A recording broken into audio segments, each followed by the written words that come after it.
दोस्तों, मैं आशा रखता हूं कि इस कोरोना की महामारी के समय में आप और आपके परिवारजन सकुशल होंगे। और आज सुबह सुबह में, संडे की सुबह में, एक निवेश का ज्ञान लेने के लिए आप सब यहाँ पे पधारे हैं, उसलिए आप सबका बहुत बहुत शुक्रिया।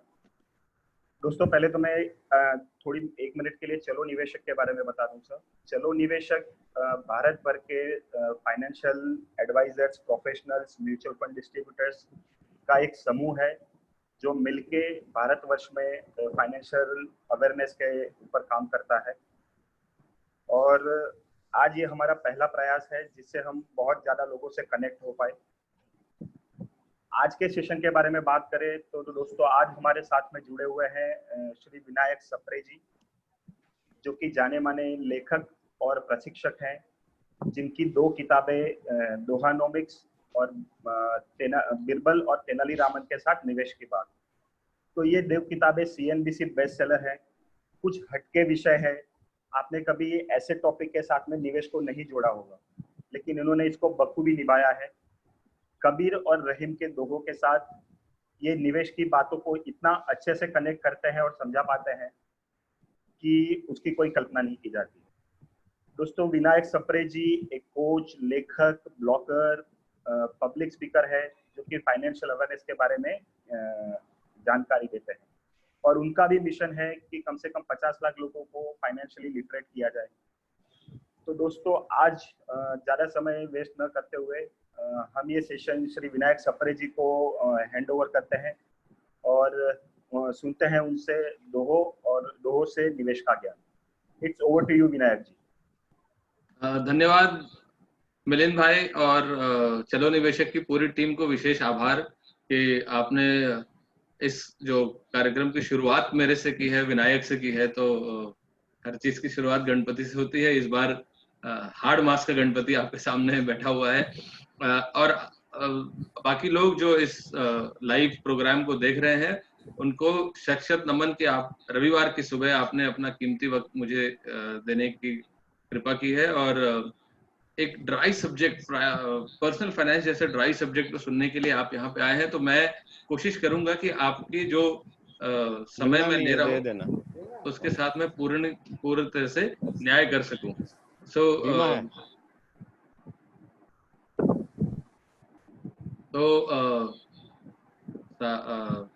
सुप्रभात, सत श्री अकाल और आदाब सभी को, गुड मॉर्निंग। टॉपिक जो है वो है 9 mistakes every investor should avoid. मैं उसको अगर थोड़ा और दूसरे पॉजिटिव तरीके से देखूं कि 9 veg of becoming happy investors. क्योंकि आमतौर पे जो गलतियां निवेशक करते हैं तो उस पर ज्यादा जोर देने के बजाय, ज्यादा जोर तो हम देंगे ही, लेकिन एक चीज जो हमको बुनियादी चीज जो समझने की है वो ये है कि there are 2 ways of becoming successful investor. One is if all your calls go right, यानी कि जहां पे भी आप पैसे डालें वो चीज चल पड़े। जैसे आपने किसी स्टॉक में पैसा डाला तो वो ऊपर जा रहा है, या आपने बेस्ट FD ले ली, या बेस्ट रिटर्न का पोस्ट ऑफिस में पैसा डाल दिया। लेकिन दरअसल ऐसा होता नहीं है, क्योंकि ये चीजें आपके कंट्रोल में नहीं है। आपके कंट्रोल में क्या है, वो है आपका बिहेवियर। मिलिंद भाई, थोड़ा बैकग्राउंड में नॉइज है शायद। एक मिनट अनूप, आपने सबको म्यूट नहीं किया। अनूप, सबको म्यूट कीजिए प्लीज। अनूप, सब लोग अपने आप को म्यूट कर पा रहे हैं, अनम्यूट कर पा रहे हैं, उनको बंद कीजिए। कर दिया।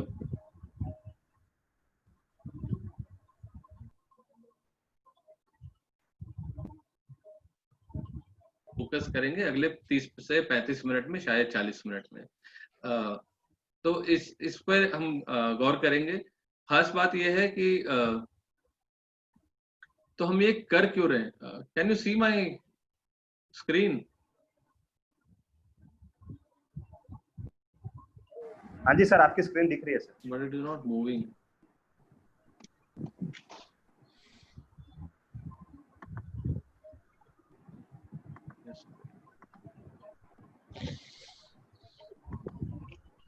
Yeah,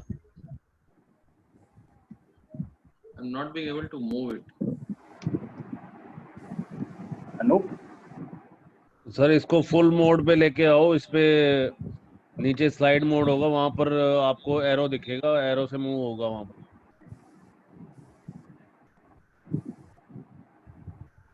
ये नीचे जो एरो आ रहे हैं ना, 2 एरो आ रहे हैं, एक प्रीवियस का एरो है, एक नेक्स्ट का एरो है।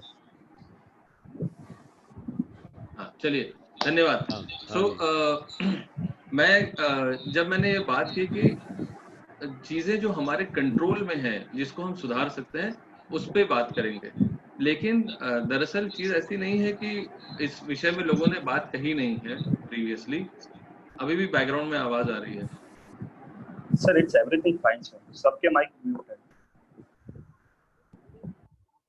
ओके, सो ऐसा नहीं है कि लोगों ने इस बारे में बात नहीं की है, लेकिन यह है कि इसका काफी भारतीयकरण करने की जरूरत है। एक आम इंसान को, एक आम भारतीय को अगर इन विषयों के बारे में जानने की जरूरत है, तो मैंने सोचा कि इसका भारतीयकरण करना चाहिए, क्योंकि विदेश में एक इकोनॉमिक्स पढ़ाया जाता है जिसको हम बिहेवियरल इकोनॉमिक्स बोलते हैं या बिहेवियरल फाइनेंस भी बोलते हैं, जिसके विषय में 2 लोगों को नोबेल प्राइज मिल चुका है।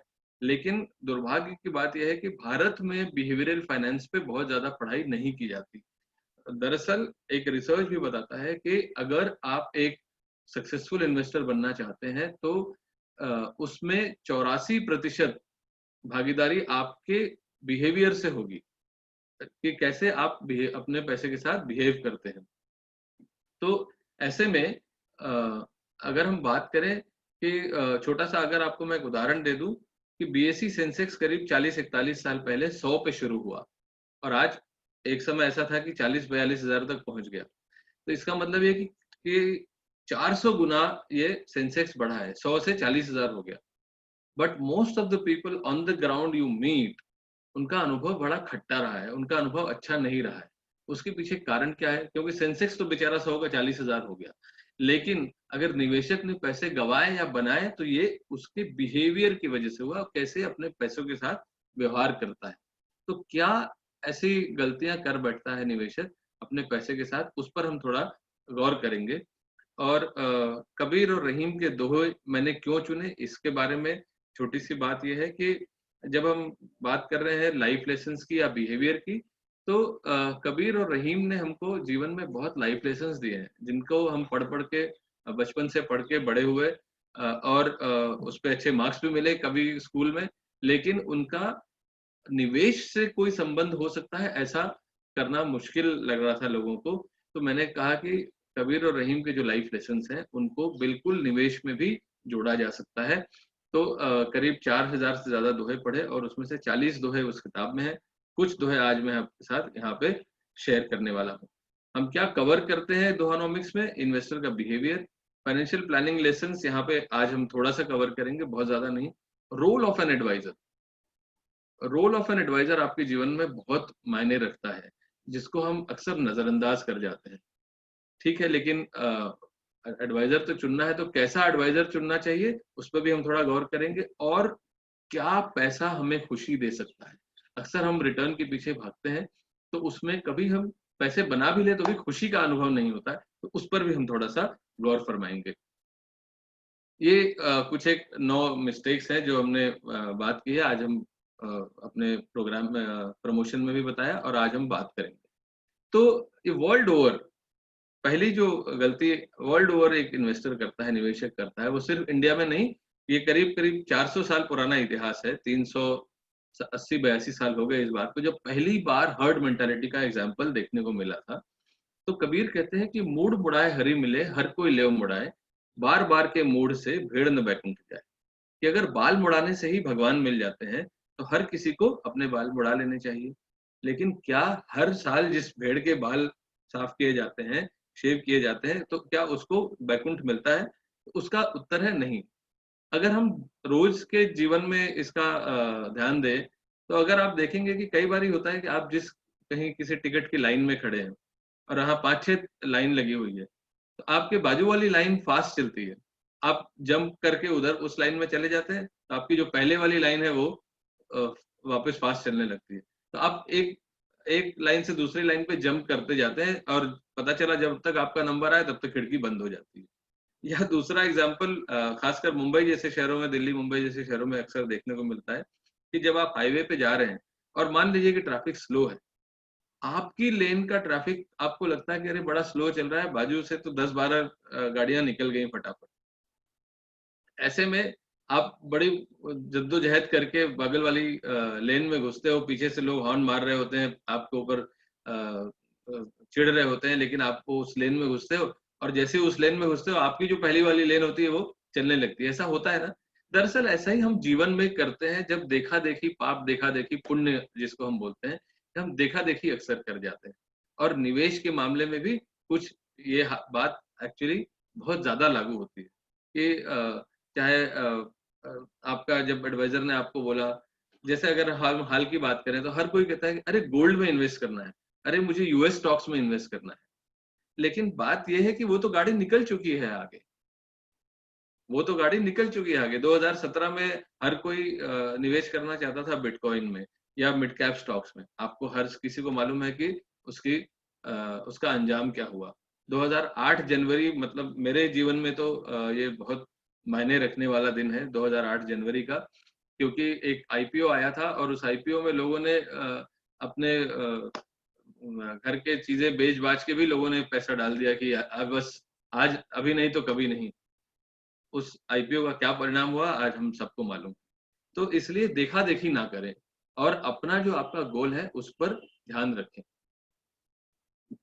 लेकिन चक्कर ये होता है कि उस समय जब आपका एडवाइजर आपके गोल पे बात कर रहा होता है ना, तो आपको वो एक्साइटिंग नहीं लगता है। अक्सर लोग अपने पैसे से एक्साइटमेंट डिराइव करना चाहते हैं कि अरे कुछ एक्शन होना चाहिए।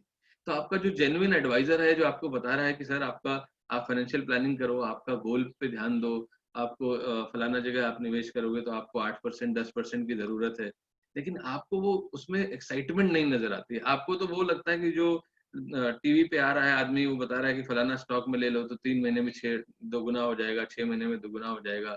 हाँ, और ऐसी चीजें बता रहा है जिसमें कि छलावा बातें हैं। तो उस आपको जो जेन्युइन फाइनेंशियल एडवाइजर है आपके यहाँ पे, उसकी बात में आपको कोई एक्साइटमेंट नहीं दिखती है। तो इसलिए कबीर कहते हैं कि साचे कोई न पति जई, झूठे जग पति आए। कि जो सच्चा आदमी है ना, उसमें लोगों को कोई इंटरेस्ट नहीं आता है। लोग सब वो जो छलावा बातें करते हैं उस पे, उसके पीछे भागते हैं। झूठे जग पति आए, गली गली गोरस फिरे, मदिरा बैठी बिकाए। ये कुछ ऐसा ही है कि दूध को बिकने के लिए गली गली घूमना पड़ता है, लेकिन शराब अपनी जगह बैठे बैठे बिक जाती है। शराब के लिए शायद वास्तुशास्त्र वगैरह की भी जरूरत नहीं होगी। आपने कोई शराब की दुकान बंद होते इसलिए नहीं देखी होगी कि बिक्री नहीं हो रही, करेक्ट, क्योंकि लोगों को एक्साइटमेंट दिखाई देता है।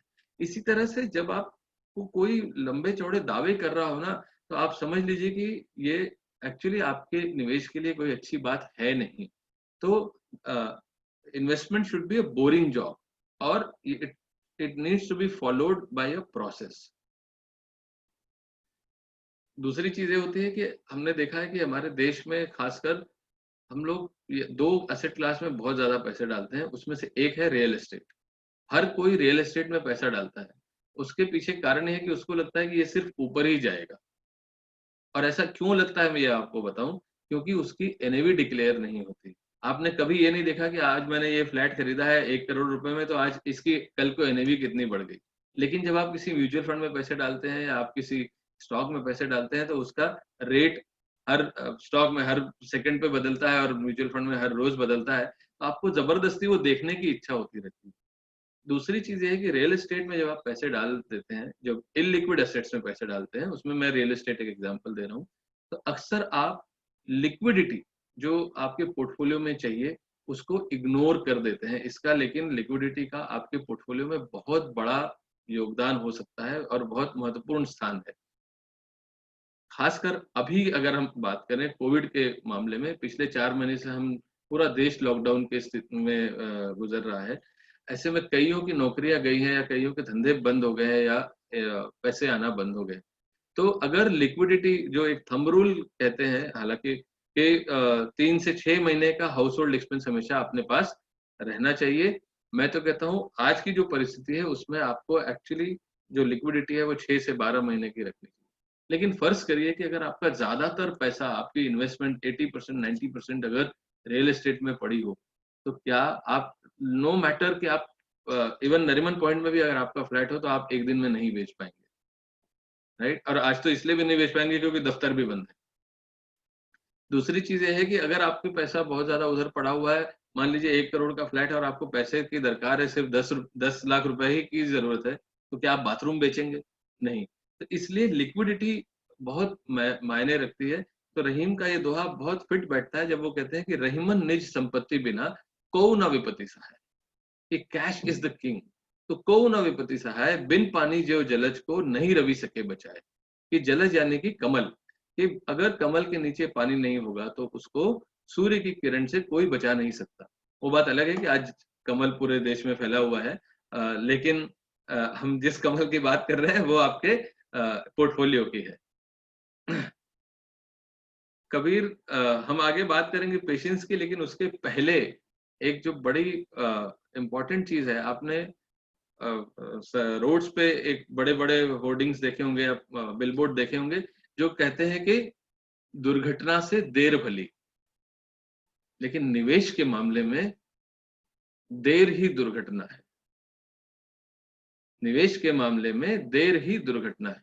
जब बात हेल्थ और वेल्थ की हो तो आदमी हमेशा कहता है कल से करता हूं, और आमतौर पे कल आता नहीं है ना। आपके यहाँ कोई एडवाइजर आया, अच्छी घंटा 2 घंटा आपको फाइनेंशियल प्लान दिखा के गया, समझा के गया, और बोला कि आपको अब SIP करने की जरूरत है, आपने कहा कल से करूंगा, क्योंकि आपको जो देर है उससे कितनी बड़ी दुर्घटना हो सकती है उसका अंदाजा नहीं है। तो इसलिए कबीर कहते हैं कि काल करे सो आज कर, आज करे सो अब, पल में परलय होएगी बहुरी करेगा कब। कि इसका हमने स्कूल में जब हमको पढ़ाया गया तो इसका हमने अर्थ का अनर्थ कर दिया, लेकिन निवेश के संदर्भ में अगर आप डिले करते हैं तो देखिए कितनी बड़ी प्राइस आप पे करते हैं, वो हम आपको अभी दिखाते हैं। तो ये स्टोरी है सिमरन और राज की। सिमरन और राज की, ये DDLJ वाले सिमरन राज नहीं है, क्योंकि सिमरन यहाँ पे अपनी एज भी बता रही है। सिमरन 25 साल की है और 25 साल की उम्र में उसने हर साल 1 लाख रुपए हर साल इन्वेस्ट करना शुरू किया। हर साल 1 लाख रुपए, और अगले 10 साल तक निवेश किया। और ये मान लें कि इसका अगर रेट ऑफ रिटर्न 12% है, तो ऐसे में उसका फ्यूचर वैल्यू क्या होगी वो हम देखेंगे। लेकिन 10 साल तक उसने निवेश किया 12% पे। और राज जब 10 साल बाद उसकी जिंदगी में आया तो उसने कहा कि सिमरन, अभी अगले 25 साल तक मैं निवेश करूंगा तुम्हारे बिहाफ पे 1 लाख रुपए सालाना, जैसे तुम कर रही थी वैसे मैं करूंगा, लेकिन अगले 25 साल तक करूंगा। अभी देखने वाली बात यह है कि सिमरन ने अपनी इन्वेस्टमेंट रोक दी, लेकिन उसको निकाला नहीं, रिडेम्पशन नहीं किया, तो वो पैसा भी 12% की दर से बढ़ रहा था। तो सिमरन की टोटल जो स्टेइंग इन इन्वेस्टमेंट थी वो 35 साल थी और राज की 25 थी। हालांकि राज ने 25 लाख रुपए निवेश किए। तो इस कॉन्वर्सेशन को थोड़ा पार्टिसिपेटिव बनाने के लिए आप लोग से मैं दरखास्त करूंगा कि चैट बॉक्स में अगर आप डालें कि राज की फ्यूचर वैल्यू क्या होगी और सिमरन की क्या होगी। दोस्तों चैट बॉक्स को यूज करें। तो जहां तक हो सके आप कोशिश, इसको जितना पार्टिसिपेटिव करेंगे, इंटरैक्टिव करेंगे, उतना मजा आएगा। बाकी मैं तो आपको बता ही दूंगा, और बिल्कुल ना घबराएं अगर आपने कोई गलत जवाब दिया, क्योंकि कोई भी इनकम टैक्स वाला आपके यहाँ आने वाला नहीं है। ये हम खाली एक गेम के तौर पे इसको देख रहे हैं। सिमरन का राज से ज्यादा होगा, या आपने बिल्कुल अंदाजा लगा लिया, लेकिन कितना होगा जोशी जी या Naveen ji? Simran is at around 4 crore and Ankit Maheshwari, okay okay, very good very good. Simran will get more money than Raj, ये तो तय है। Okay, very nice. कैलकुलेटर का इस्तेमाल बिल्कुल नहीं करेंगे। ओके, चलिए, आपने बहुत दिल खोल के सिमरन को पैसे दिए, इट सजेस्ट कि आप लोग सिमरन के फैन हैं। तो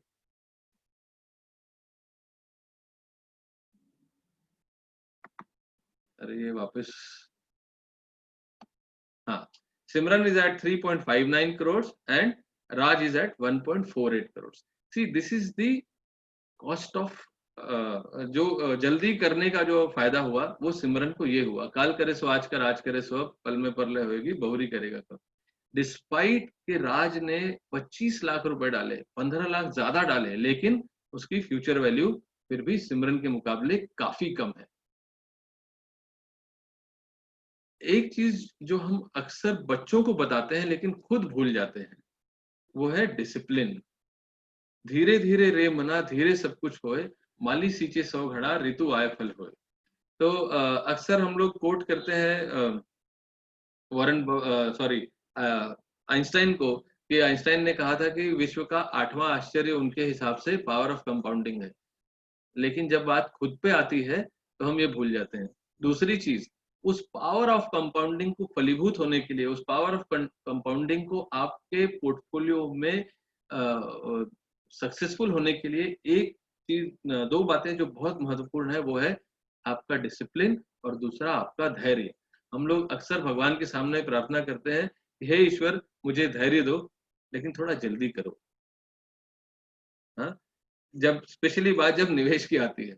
लेकिन आपको मैं अगर एग्जांपल दूं लाइफ से रिलेटेड, और चूंकि मैं हमेशा अपनी जिंदगी आप आसपास की जिंदगी से रिलेटेड ही एग्जांपल देना पसंद करता हूं, कि अपने निवेश को अपने बच्चे की तरह संभालें।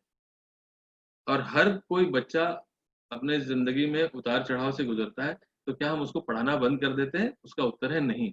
उसी तरह से जब हम निवेश कर रहे हैं तो आपको धैर्य दिखाने की जरूरत है, और साथ ही साथ कंटिन्यूटी बनाए रखने की जरूरत है। तो धीरे धीरे रे मना धीरे सब कुछ होए, जिस तरह से कि पौधे को रोज पानी देंगे तभी जाके वो 7 साल 8 साल बाद आम देने लायक वो पेड़ हो पाएगा। माली सींचे 100 घड़ा ऋतु आए फल होए। तो आपको धैर्य रखना है और कंटिन्यूटी रखनी है।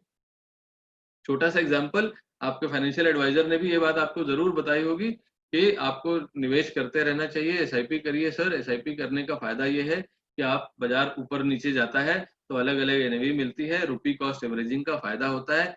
उसने तमाम बातें आपको बताई होंगी, आई एम श्योर। लेकिन साल 2 साल बाद आप एडवाइजर को फोन करते हो और कहते हो कि अरे आपने तो बताया था कि वो बाजार जब ऊपर नीचे होगा इसलिए अपन एसआईपी करते हैं तो बाजार के उतार चढ़ाव का फायदा मिलता है। लेकिन जिस दिन मेरी एसआईपी जानी होती है उस दिन बाजार ऊपर होता है। ऐसा क्यों? तो मेरे ख्याल से कि हमारा एसआईपी का डेट बदल देना चाहिए। और ऐसे भी कुछ एक ज्ञानी लोग हैं जो रिसर्च रिपोर्ट लेके आ जाते हैं कि अगर आपने 28 तारीख को एसआईपी की होती तो आपका रिटर्न ज्यादा होता। तब वो बेचारा आपका फाइनेंशियल एडवाइजर है, वो एक्सप्लेनेशन देने में लग जाता है क्योंकि उसने तो आपका एसआईपी 7 तारीख को किया। तो मैंने कहा कि इसको थोड़ा एड्रेस करने की जरूरत है। तो यहाँ पे एक स्टोरी है दो दोस्तों की। एक का नाम है लकी, दूसरे का है अनलकी।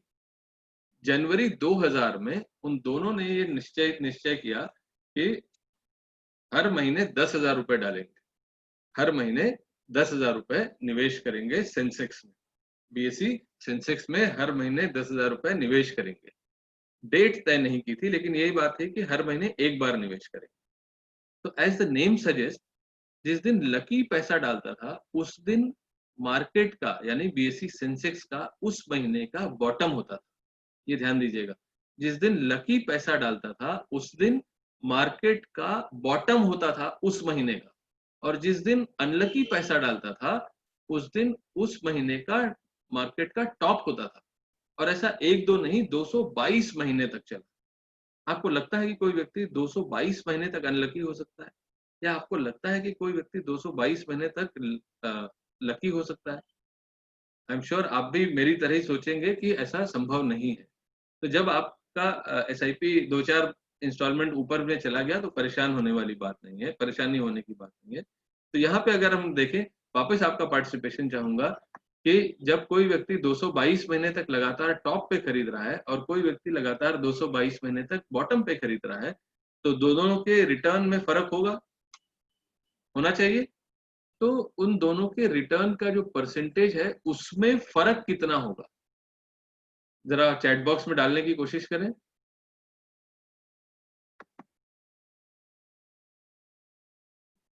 गाला जी को अंदाजा लग गया है, लेकिन जरूरी नहीं है, आप गलत हो सकते हैं गाला जी।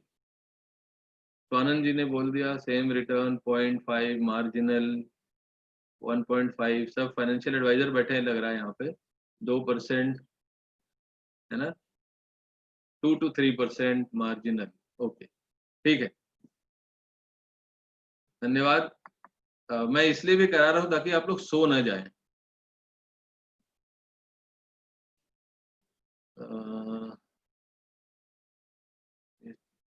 कबीर के जमाने में टेक्नोलॉजी नहीं थी ना, तो इसलिए मेरे से ये कंप्यूटर वगैरह थोड़ा सा शैतानी करते हैं। ये 1 सेकेंड, यस सॉरी, 12.34 एंड 13.23। कहने का मतलब है कि 0.9% का फर्क है 222 महीने के दरमियान। आई एम श्योर आप में से किसी ने 222 महीने तक की अभी तक एसआईपी की नहीं होगी। 18.5 साल की आपकी कोई भी एसआईपी हुई नहीं होगी।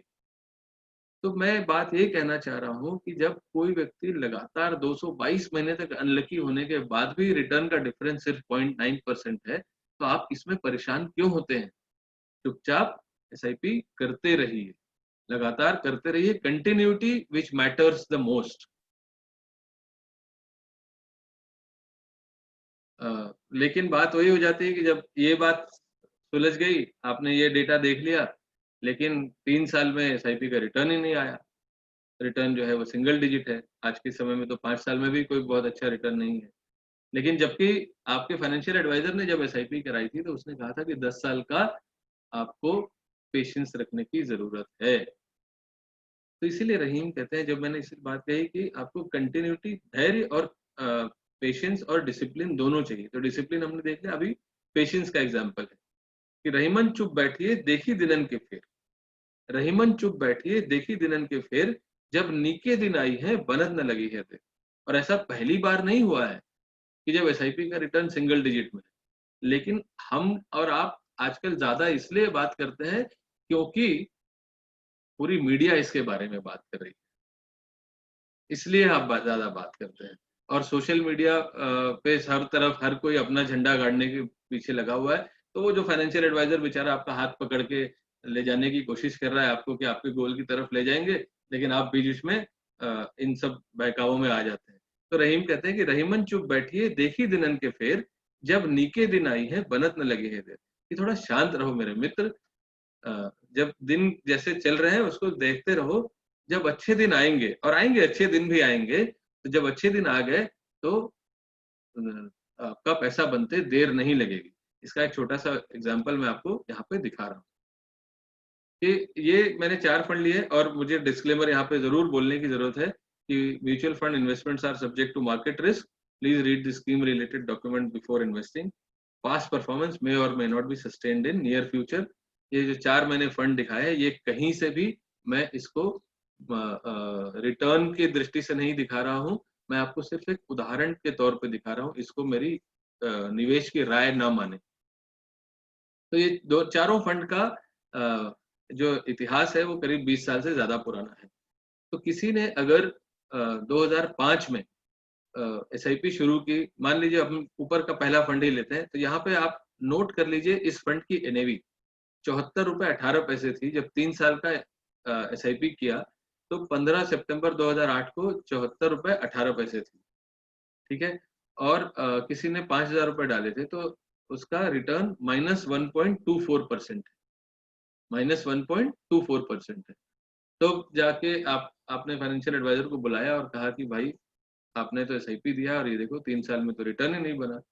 आपका फाइनेंशियल एडवाइजर ने कहा कि आप सर 2 साल और रुक जाओ, फिर और वैसे भी हमने एसआईपी तो किया है 10 साल के लिए, तो आपको पेशेंस रखने की जरूरत है। तो अगर आप सिर्फ 2 साल भी और आगे रुक गए तो ये देखिए, और आपको एनएवी ध्यान रहे 74 रुपए थी और अभी एनएवी 119 रुपए है। हाँ, और आपका 3 लाख रुपए इन्वेस्ट किया हुआ 4,67,000 हो गया। 18.31% का रिटर्न है। जो माइनस दिख रहा था वो 18.31 है, और ये चारों फंड में ये वर्स्ट परफॉर्मिंग फंड मैं आपको दिखा रहा हूँ, 18.31 है, ठीक है। जब भी 18.31 है तो ये हुआ कैसे? तो आपको एनएवी ध्यान रखिए, 74 थी 2008 में, 119 हो गई 2010 में। ये हुआ इसलिए क्योंकि there is something called rupee cost averaging. Unfortunately very few people talk in detail about rupee cost averaging. मैं आपको यहाँ पर उदाहरण बाकायदा दिखा रहा हूँ। अगर आपको याद हो 2008 में एनएवी थी 74 रुपए और वो बढ़ के 119 हो गई, लेकिन ये 18% का रिटर्न आया किस तरह से कि अगर आप एक्सट्रीम राइट कॉलम देखिए तो आपका एवरेज कॉस्ट पर यूनिट 76.45 है। इसका क्या मतलब, क्या हुआ कि आप जब बॉटम पे या जब बाजार नीचे था तो आप जब खरीदते जा रहे थे तो आपके नंबर ऑफ यूनिट्स बढ़ रही थी, और वो भी लो कॉस्ट पे बढ़ रही थी। तो आपकी एवरेज कॉस्ट पर यूनिट 76 रुपए आई है सिर्फ, जो कि 2 साल पहले की एनएवी के आसपास है, जबकि आज एनएवी 119 रुपए। तो that is the beauty of rupee cost average. That is the reason that you should keep on continuing your systematic investment plan, specially if the goal is long term, very very long term. लेकिन ये सब इतनी बात बताने के बाद भी, इतना सारा डेटा दिखाने के बाद भी, फाइनेंशियल एडवाइजर जब आपको बोलता है कि आपका बेटे का एजुकेशन के लिए, क्योंकि आज 22 लाख रुपए लग रहे हैं, 25 लाख रुपए लग रहे हैं आईएम में एडमिशन कराने के, 15 साल बाद ये शायद 80 लाख रुपए हो जाएंगे, क्योंकि अगर इन्फ्लेशन पकड़े तो। लेकिन आप उससे एक छोटा सा सवाल, और वो बताता है कि आपको एसआईपी करनी है, मान लीजिए 40,000 या 50,000 रुपए महीने की करनी है, तो आप उससे एक छोटा सा सवाल पूछ बैठते हो कि मिनिमम इन्वेस्टमेंट कितना है। अब मैं आपसे एक सवाल पूछता हूँ, फर्ज करिए कि आप एक 50 ओवर का मैच खेल रहे हैं और सामने वाली टीम ने 300 का लक्ष्य रखा है आपके सामने, तो क्या आप दूसरी टीम के कैप्टन के पास जाके पूछते हो कि मिनिमम कितना बनाऊं कि मैच ना हारूं? अरे जब लक्ष्य 300 का है तो 300 बनाना है ना। उसी तरह से जब लक्ष्य है 80 लाख रुपए, 1 करोड़ जुटाने का और एसआईपी 50,000 करने की है, तो उसमें मिनिमम का तो सवाल ही नहीं आता। लेकिन आप पूछते हो मिनिमम कितना है। तो ये कम इन्वेस्टमेंट करने की बीमारी है, क्योंकि उसका एक कारण ये भी हो सकता है कि अक्सर ये होता है कि ये एडवाइजर तो हमेशा मुझे ज्यादा अमाउंट ही बताएगा निवेश करने, तो आपको सबसे पहले तो उस पर विश्वास करने की जरूरत है। दूसरी चीज ये है कि ये ध्यान रखिए कि जब कंपाउंडिंग आती है ना, तो जिस तरह से रिटर्न में उसका फायदा होता है, उसी तरह से इन्फ्लेशन की कंपाउंडिंग से आपका नुकसान भी होता है। ये हमेशा ध्यान रखिएगा। हाँ, तो रही और लोग कहते हैं मैं risk averse investor. Risk averse कोई नहीं होता मेरे हिसाब से। आमतौर पे रिस्क एवर्स सिर्फ ऐसे नहीं होता, लोग लॉस एवर्स ज्यादा होते हैं, रिस्क एवर्स कम होते हैं। एक छोटा सा एग्जांपल मैं अपने घर का देता हूँ। मेरा छोटा बेटा क्रिकेट खेलते समय बड़ा रिस्क एवर्स है बैट्समैन। वो आमतौर पे चौके छक्के मारने का रिस्क नहीं लेता कि वो आउट हो जाए। एक दिन मैंने उससे पूछा कि 10 ओवर में अगर 90 रन बनाने हो तो फिर भी तुम ऐसे ही प्लेट कर करके धीरे धीरे खेलोगे? बोला नहीं, 90 रन बनाने हैं तब तो मुझे रिस्क लेना ही पड़ेगा, चौके छक्के मारने ही पड़ेंगे। मैंने कहा अगर नहीं मारे तो बोला अरे फिर आई लूज द मैच। तो जिंदगी का मैच मैं हार सकता हूँ इसका अंदाजा ही आपको नहीं है, इसलिए कई बार हम बोलते हैं मैं रिस्क एवर्स हूँ। Risk averse with not taking risk is less risk in life. लेकिन आपको कैलकुलेटिव होने की जरूरत है कि मुझे कितना रिस्क लेने की जरूरत है। वही आदमी जो कहता है कि मैं रिस्क नहीं ले सकता, वही किसी 4 दिन बाद कोई आदमी बोले कि 3 महीने में डबल हो जाएगा, फलाना स्टॉक में पैसा डाल दो, तो आदमी जंप मार के उधर डाल देता है। हम लोग अलग अलग परिस्थितियों में अलग अलग तरीके से बिहेव करते हैं। आप इधर, जब कई लोग होते हैं जो बोलते हैं कि मुझे ना रिस्क एवर्स हूं तो मुझे एफडी का इन्वेस्टमेंट ही ठीक है, वही आदमी आधे घंटे बाद देखेंगे कि बिना हेलमेट लगाए 90 की स्पीड पे बाइक चला रहा है। अब आप मुझे बताइए कि जान जाने का खतरा ज्यादा है या इन्वेस्टमेंट से पैसा कम होने का खतरा ज्यादा है? निश्चित ही जान जाने में खतरा ज्यादा है, लेकिन वो एक कंफर्ट है कि हेलमेट नहीं लगाया तो भी पड़ोसी मर सकता है, मैं नहीं मर सकता। तो रहीमन छोट नरनसो बहुत बड़ो नहीं काम। तो रहीम कहते हैं कि छोटे लोगों से बड़े काम नहीं हो सकते, बड़ो दमामो ना बने 100 चूहों के चाम। जिस तरह से कि 100 चूहे भी अगर मर गए तो भी बड़ा नगाड़ा नहीं बन सकता। इसलिए एसआईपी लंबी ही नहीं बड़ी भी होनी चाहिए। हमेशा इस बात का ख्याल रखें। तो आपको मैं एक छोटा सा एग्जांपल देता हूँ कि मैं एक 25 साल के व्यक्ति से मिला। अक्सर आपको फाइनेंशियल एडवाइजर बताते होंगे या बहुत सारे टीवी पे जो ज्ञानी लोग आते हैं या अखबारों में जो लिखते हैं वो ज्ञान देते हैं कि किस तरह से आप पैसे बना सकते हैं। मैं आपको दूसरा आइडिया देता हूँ, आप पैसे कैसे गंवा सकते हैं। हाँ, पैसे गंवाने का भी एक अलग मजा है ना, क्योंकि बड़े लोग ही ऐसे ही हरकतें कर सकते हैं, छोटे लोगों के बस की बात है नहीं ऐसे ही पैसे गंवा देना। तो 25 साल के एक लड़के को मैंने बोला कि अगर 15,500 रुपए हर महीने वो निवेश करे और 12% की दर से वो अगर अगले 35 साल तक उसको रिटर्न आता रहे तो करीब करीब 10 करोड़ रुपए पे वो पहुंच जाएगा। उसको मेरी बात बड़ी अच्छी लगी, बस बात वहीं खत्म हो गई, क्योंकि बात अच्छी लगी और बोला कि अगले महीने से निवेश करते हैं। और बात होते होते जब 1 महीने की बात हुई तो मैंने कहा कि चलो निवेश कर लेते हैं। बोला नहीं सर, चक्कर ये है कि मेरा ना अफेयर चल रहा है, 2 साल से हम लोग कोर्टशिप में है, तो मैंने अपनी गर्लफ्रेंड को 85,000 का एक मोबाइल फ़ोन गिफ्ट कर दिया उसके जन्मदिन पे, और अपने लिए 1 लाख रुपए की बाइक खरीद ली, ताकि जीवन सुखमय रहे। मैंने कहा अच्छी बात है, ये भी ज़रूरी है लाइफ में। तो अगले साल से मैं एसआईपी करूँगा। तो उसने बचाए कितने? 1,85,000 रुपए साल के। और देखिए 35 के बजाय अगर वो 34 साल एसआईपी करता है तो क्या होता है? उसने बचाए 1,85,000 रुपए, लेकिन पोटेंशियली 1,14,00,000 रुपए का नुकसान सहन कर लिया। ये सबके छोटे-छोटे लोगों की बात नहीं है, बड़े-बड़े लोगों के काम काम हो सकते हैं। तो 1 साल बाद मैं वापस गया और मैंने कहा कि अच्छा अब कर लेते हैं एसआईपी। तो बोला सर कर तो लेंगे, लेकिन एक प्रॉब्लम है कि मेरी शादी तय हो गई। मैंने कहा अरे प्रॉब्लम नहीं है तो अच्छी बात है। उसने कहा नहीं प्रॉब्लम है। प्रॉब्लम ऐसी है कि दोस्त लोग बोल रहे हैं कि एक ज़िंदगी ना मिलेगी दोबारा मूवमेंट करते।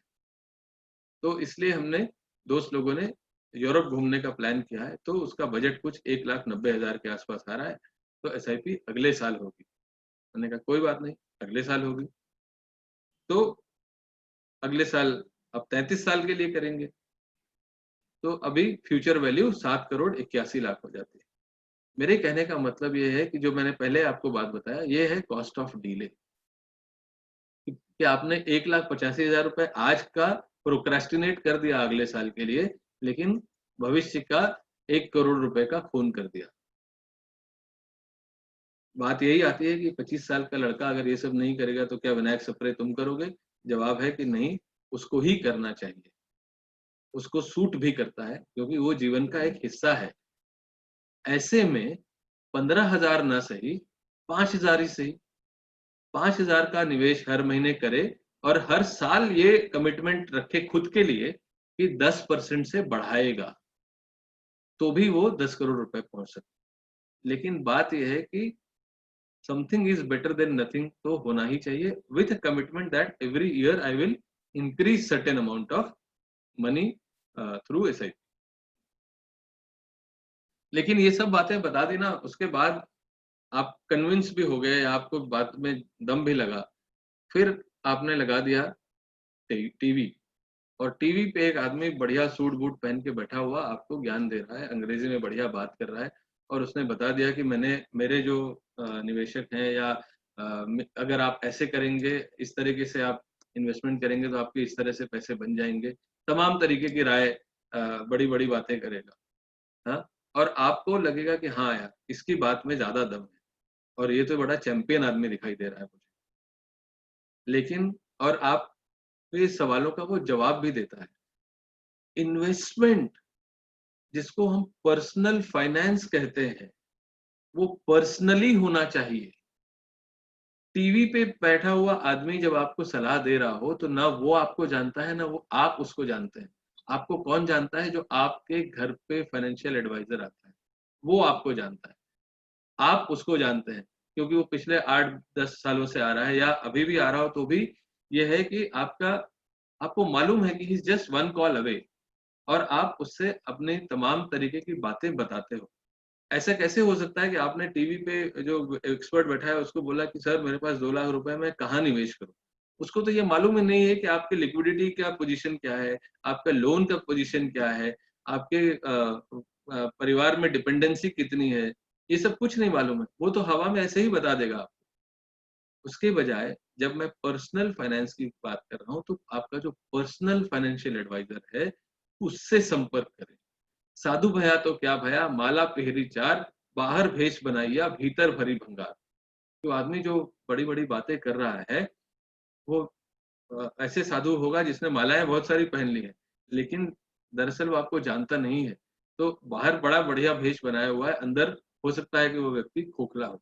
उसके बजाय एक अच्छा फाइनेंशियल एडवाइजर चुनिए और उसके साथ अपनी दुख-सुख की बातें बताइए, उसको बताइए कि आपके रिक्वायरमेंट्स क्या है, उस हिसाब से वो आपका पोर्टफोलियो डिजाइन करता है। और ज्यादा सिंप्लीफाई मुझे करना हो तो फर्ज करिए कि आप एक डॉक्टर के यहाँ गए, जनरल प्रैक्टिशनर के यहाँ, और वहाँ 5 मरीज बैठे हैं और पांचों को खांसी है, तो डॉक्टर बाहर आके एक ही दवा पांचों को नहीं बांट देता ना, वो हर किसी को इंडिविजुअली डायग्नोज करता है।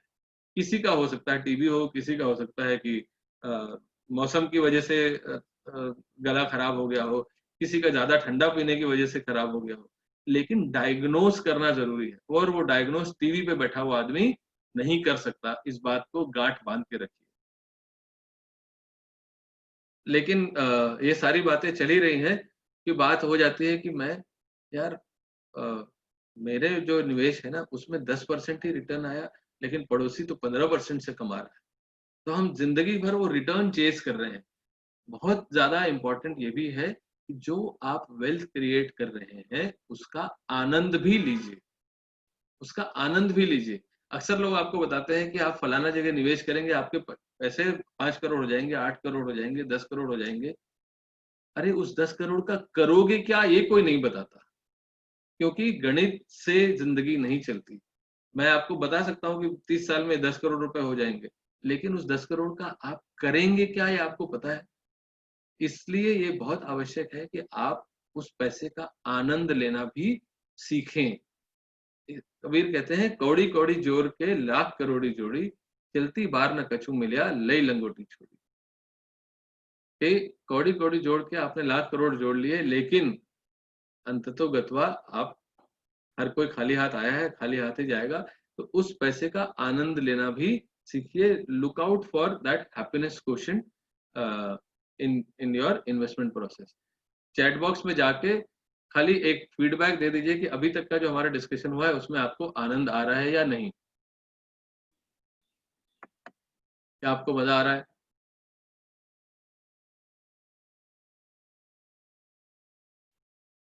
चलिए, मेरा उत्साहवर्धन के लिए बहुत बहुत धन्यवाद। और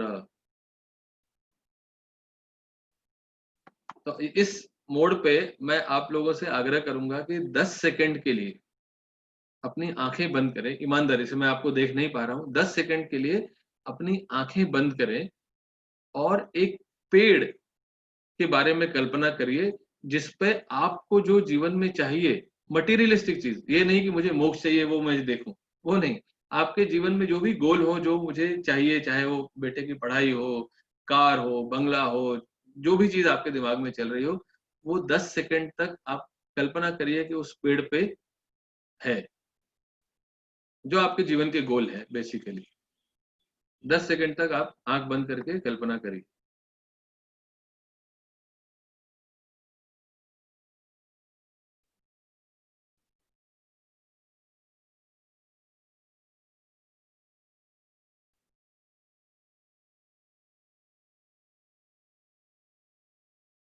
और चैट बॉक्स में आप लिखिए कि आपको क्या क्या दिखाई दिया। आंखें खोलिए और पेड़ पे आपको क्या क्या दिखाई दिया वो चैट बॉक्स में लिखिए।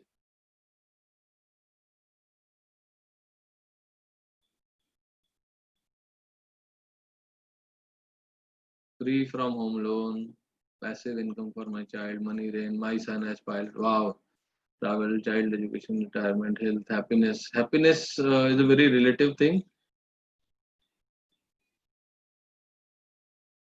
जो मेजरेबल है वो लिखिए।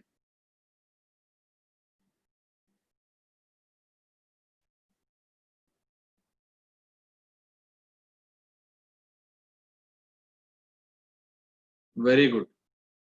अब एक और थोड़ी सी तकलीफ दूंगा। आप में से पेड़ की जड़ किसको दिखाई दी ये बताइए, हाँ या ना में लिखिए। क्या आपको पेड़ की जड़ दिखाई दी? नो, ना, यस, नो, नो, नो। जिसने भी यस बोला है उसको साष्टांग नमस्कार। आप निश्चित ही आप सारे गोल पूरे करेंगे।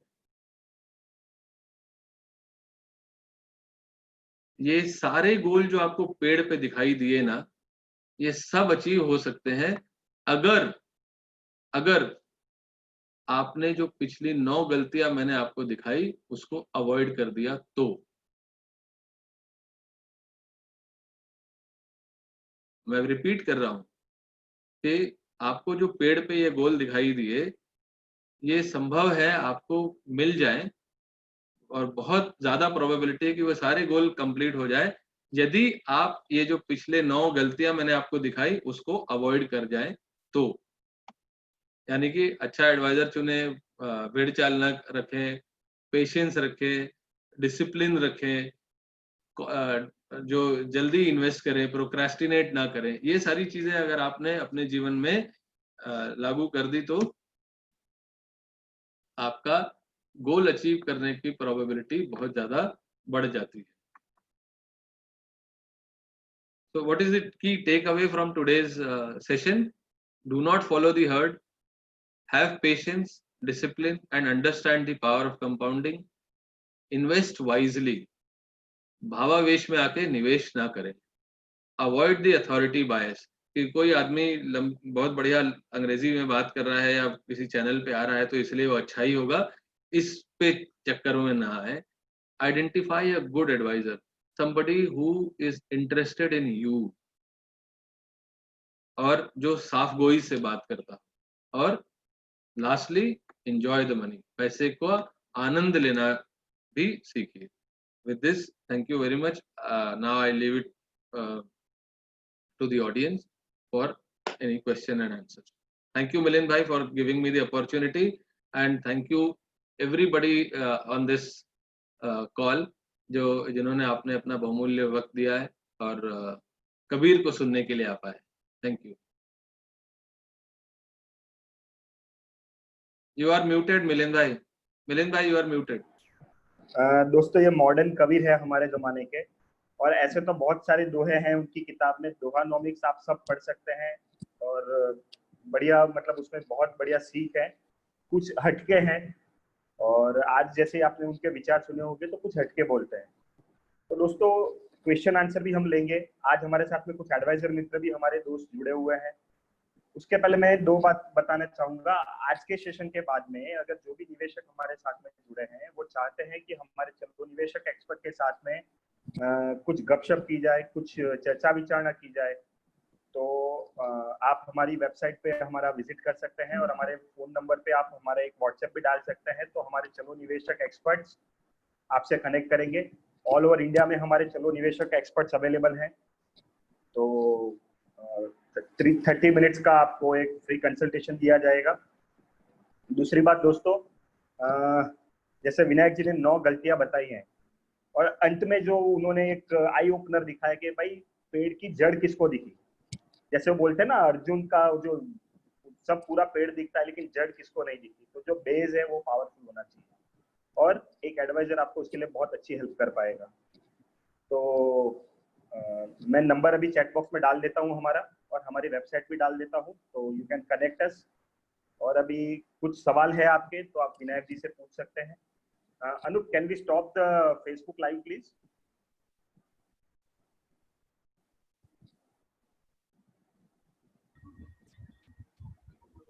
Is it done?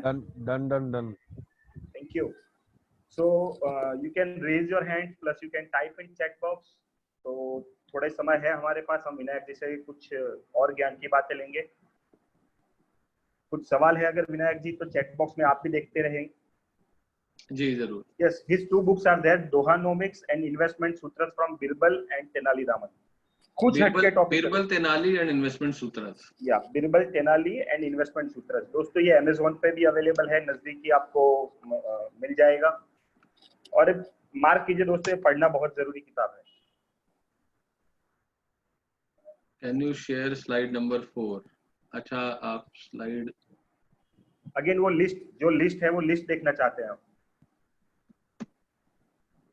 लिस्ट देखना चाहते हैं? अरे वो मैंने जैसे बोला ना, कबीर के जमाने में कंप्यूटर नहीं था। Slide number 4। निवेशक मित्र ये हमारा एक वेबसाइट है जो जहाँ पे आप अच्छे आर्टिकल भी आप कॉमन मिस्टेक्स पीपल में, क्या ये स्लाइड की आप बात कर रहे हैं? एक्सपर्ट से भी नितिन गोरे। Okay,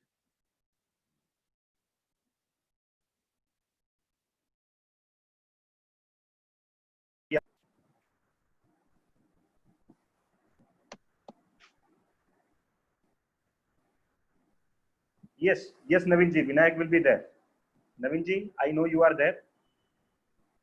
You can connect Vinayak ji. He will be happy to share, do so.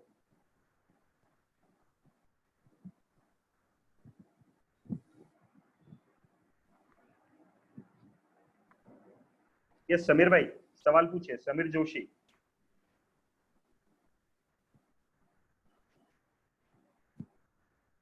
Sir unmute कीजिए अपने हेलो. आप को. हाँ जी समीर भाई, सवाल पूछिए अपना. गुड मॉर्निंग मिलिंद भाई. गुड मॉर्निंग सर जी.